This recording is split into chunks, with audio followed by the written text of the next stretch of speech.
Oi, gente, vamos lá então, vamos à nossa sexta aula. E a nossa sexta aula nós vamos falar sobre o papel dos médiums nas comunicações e a questão do animismo.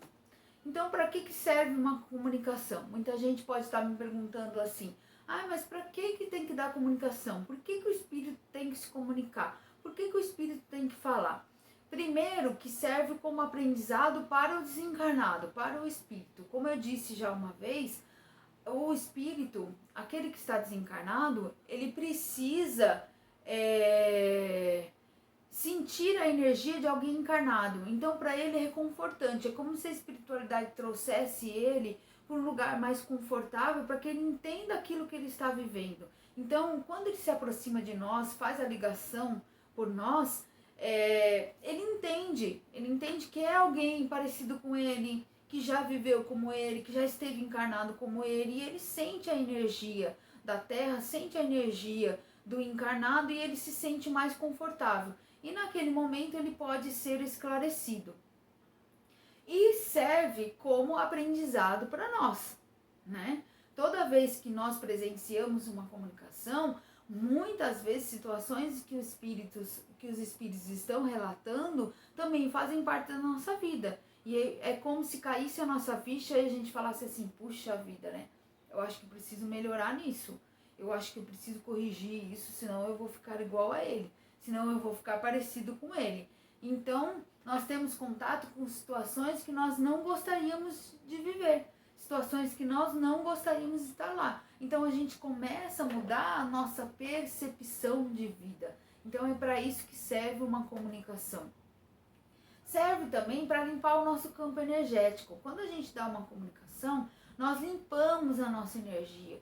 Nós colocamos para fora aquela energia negativa que está em nós e através do bem, através do exercício da nossa mediunidade, nós conseguimos limpar a nossa energia e trazer a nossa transformação moral. É claro, né? A gente, como eu disse, a gente começa a perceber que a gente precisa ser pessoas melhores, né? Para ser médium de comunicação, o que precisa? Primeiro, disciplina. Tem que ter muita disciplina, por isso que eu vou pegar no pé de vocês em relação às aulas, em relação aos exercícios mediúnicos. Precisa ter disciplina, precisa ter dedicação, né? Grupo mediúnico, trabalho mediúnico. Gente, não é para ir uma vez por mês ou só o dia que der. Hoje eu não tenho nada, então eu vou lá participar do grupo mediúnico de quinta-feira. Não, não é o dia que você não tem nada. Se você se propôs a estar lá na quinta ou na sexta, então compareça na quinta ou na sexta. Vão acontecer imprevistos? Vão. Às vezes a gente não vai conseguir chegar? Sim. Às vezes a gente não vai conseguir? Sim. Mas não faça disso uma rotina. Do tipo, deixa a vida ocupar o seu tempo e você só vai quando não tiver nada para fazer. Não. Faça ao contrário, ocupe o seu tempo com o trabalho mediúnico e o dia que não der para você ir, você realmente não vai. Então faça disso a sua disciplina, tá? Se vai participar de quinta, esteja lá toda quinta. Se vai participar da sexta, esteja lá toda sexta. Dedicação, gostar de ajudar, né? Não ter medo dos espíritos. Gente, não tenha medo dos espíritos, principalmente no trabalho mediúnico. Nós estamos amparados, a espiritualidade tem todo o controle do trabalho. Nada acontece sem a permissão da espiritualidade superior. Se alguém passa mal, se alguém passa do limite, se acontecem coisas estranhas, é porque o médium permitiu que aquilo acontecesse. Ele que perdeu o controle do próprio corpo e da própria mediunidade. E ter humildade e amor ao trabalho. E aí nós vamos falar um pouquinho agora também sobre a questão do animismo. O que é animismo, né? No dicionário diz assim: sistema fisiológico que considera a alma como causa primária de todos os fatos intelectuais e vitais, que vem do latim anima mais ismo, animismo, tá? A definição de animismo pelo André Luiz no livro Mecanismo da Mediunidade: conjunto dos fenômenos psíquicos produzidos com a cooperação consciente ou inconsciente dos médiums em ação. Então, A doutrina espírita, gente, ela vem expor o fenômeno anímico como uma manifestação da alma do médium. O que é o animismo? O animismo é quando o médium participa com as suas ideias, com as suas palavras da comunicação. Antigamente, gente, existia uma perseguição com o animismo. O médium não podia ter participação nas comunicações, porque todo mundo achava que todo médium tinha que ser igual ao Chico, ou seja, ter uma mediunidade mecânica, que não tinha consciência do que escrevia, que toda a escrita era puramente dos espíritos, que toda a fala era puramente dos espíritos. Mas a gente sabe que hoje essa mediunidade mecânica não existe, e nem a espiritualidade quer, porque a espiritualidade quer que a gente estude, que a gente tenha conhecimento, e que a gente coloque em prática esse conhecimento. Para que estudar tanto se depois você vai ser um médium mecânico e não vai usar nada daquilo que você estudou e que você aprendeu? Então a espiritualidade, ela espera que a gente coloque em prática aquilo que a gente aprendeu, aquilo que a gente lê, aquilo que a gente ouve, aquilo que a gente vê nas aulas, aquilo que a gente lê nos livros, aquilo que a gente assiste nos vídeos. Ela quer que a gente coloque em prática o nosso conhecimento. Então, quando a gente vai dar uma comunicação, gente, não tem como não existir animismo, porque o médium fala como ele fala. Cada um vai falar diferente. A comunicação, por exemplo, do Paulo não pode ser igual à comunicação da Débora. Por quê? Porque são pessoas diferentes. São médiuns diferentes, de arquivos diferentes, de fala diferente, de pensamentos diferentes. Né? E antigamente houve uma caça assim, às bruxas, aos médiuns que colocavam em prática o animismo, ou seja, as suas ideias. Hoje não, hoje graças a Deus tudo já se aceita. Né? Inclusive a Federação Espírita diz que 70% a 80% de uma comunicação, seja ela de uma comunicação escrita ou falada, faz parte das ideias do médium. E 20% a 30% são dos espíritos. Hoje em dia, quando a gente vai fazer uma psicografia, quando a gente vai dar uma comunicação, os espíritos passam a ideia, a gente que desenvolve. Por isso que eu falei para vocês, não fique esperando para dar comunicação que o espírito vai passar a história toda. Às vezes você vai começar a sentir uma dor, às vezes você vai começar a se sentir estranho, diferente, uma vontade de chorar. Sentir uma vontade de chorar, fala, olha, estou com vontade de chorar. Que a partir daquele momento vai ser desenvolvida a comunicação. Começou a dar uma dor nas costas, olha, eu estou com dor nas costas. E a partir daquele momento vai ser desenvolvida a comunicação. O médium, ele não pode ser excluído do trabalho. O médium tem que fazer parte do trabalho. Então o animismo, ele é super importante, porque é a irradiação do pensamento do espírito com a nossa irradiação. É impossível não ter interferência. Os espíritos passam a ideia. No livro dos médiuns, na segunda parte, no capítulo 19, item 224, diz assim: cada médium, então, revestirá o pensamento recebido com as suas próprias palavras. E Kardec ressalta que a expressão desse pensamento pode e deve, o mais frequentemente, ressentir-se da imperfeição desses meios. Ou seja, não pode se esperar uma comunicação perfeita de alguém que não é perfeito. Certo? Então não tenha medo de errar. Eu tenho medo de dar comunicação, porque vai que eu erro uma palavra, vai que eu falo alguma coisa errada. Gente, só com a experiência a gente vai aprender. Só dando comunicação é que a gente vai aprender a dar comunicação. Só fazendo uma psicografia é que a gente vai aprender a fazer uma psicografia. Só participando de um trabalho mediúnico é que a gente vai realmente aprender a trabalhar, fazer parte de um trabalho mediúnico, tá? Cada médium tem a sua inteligência desenvolvida. Então, a espiritualidade encontra os arquivos para que possa usar durante a comunicação. Então, às vezes a gente vai dar comunicação que quando terminar, a gente vai ficar com a sensação como se a gente já tivesse vivido aquilo. Por quê? Provavelmente a gente já viveu em outras encarnações. A gente vai falar, nossa, parece que a comunicação estava falando comigo. Exatamente porque você tem arquivos parecidos com aquela comunicação. Então, por isso que Kardec fala que a gente precisa sim usar o animismo, tá? E a gente não deve ter medo de dar comunicação, gente. Pensamento, será que é meu? Será que não é meu?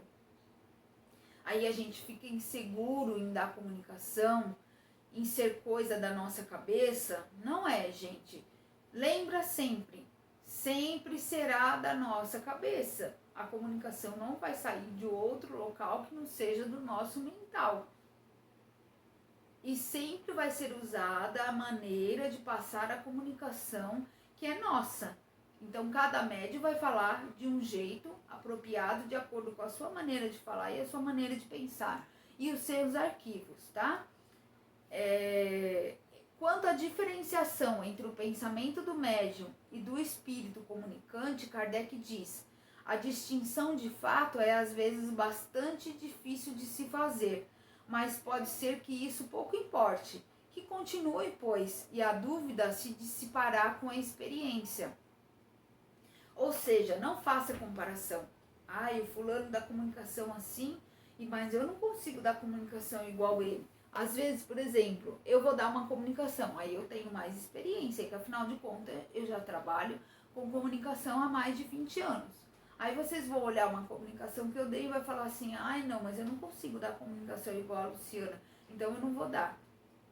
Mas nunca você vai dar uma comunicação igual eu, porque cada um tem um jeito diferente, tá? Então essa é a questão do animismo. Vocês sempre vão usar os arquivos de vocês. Por isso não tenham medo de dar comunicação. E aí, gente, a gente vai falar um pouquinho sobre mistificação e fraude, que é diferente do animismo. No animismo a gente usa os nossos arquivos. Na mistificação e na fraude a gente inventa. Então, tipo assim, o médium não tá sentindo nada, não tá ouvindo nada, não está percebendo nenhum tipo de comunicação, mas para ele não ficar diferente dos outros, ele acaba inventando uma comunicação, acaba inventando alguma informação. Raramente a gente vê isso no Cefa, gente, raramente, porque os médiuns já chegam assim muito envolvidos para falar, já chegam preparados para dar comunicação, então raramente eu vi isso, tá?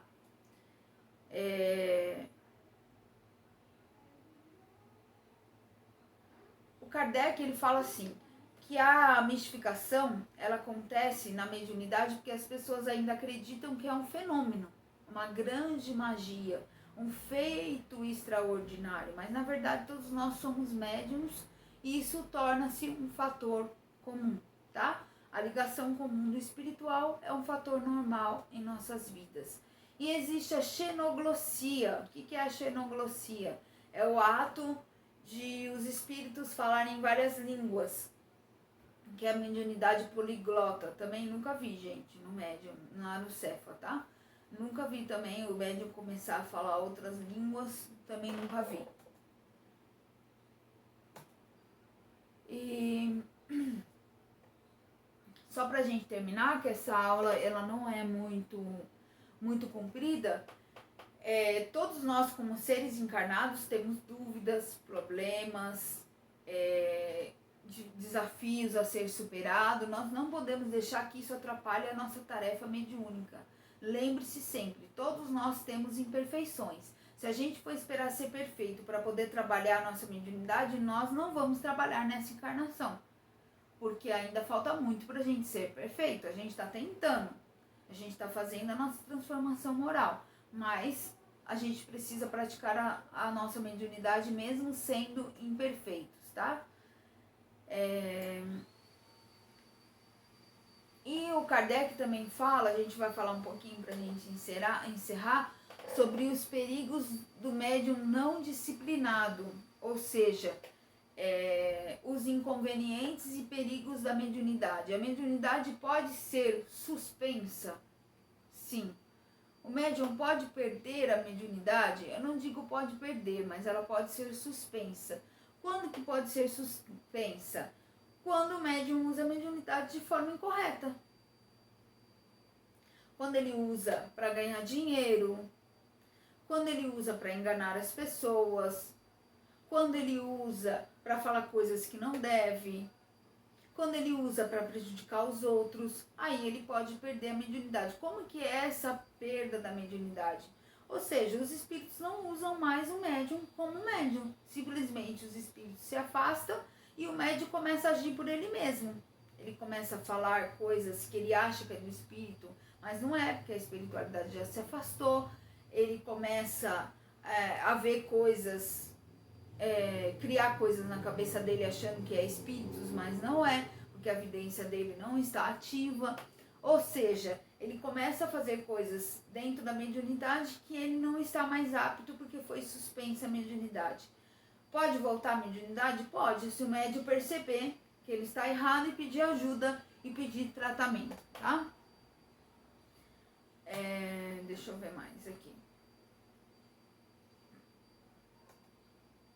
E só para a gente terminar, então o médium deve estar sempre convencido da necessidade de servir ao próximo, levando a esperança e o consolo, através do serviço mediúnico, com a humildade suficiente para colaborar, eliminando obstáculos e dificuldades de toda ordem, ou seja, servir sempre.